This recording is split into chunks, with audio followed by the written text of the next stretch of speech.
Hey, what's up, guys? So, I got a couple models to show you guys. These are all my older models, and you might recognize this model from my first YouTube, or I think it was my first or second YouTube unboxing. This is a TWA L1011, and this was one of the first unboxings I did.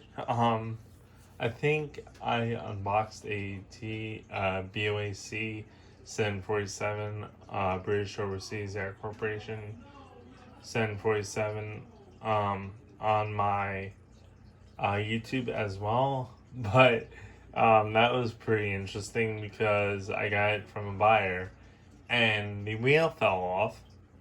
One of the back landing gear fell off, and then the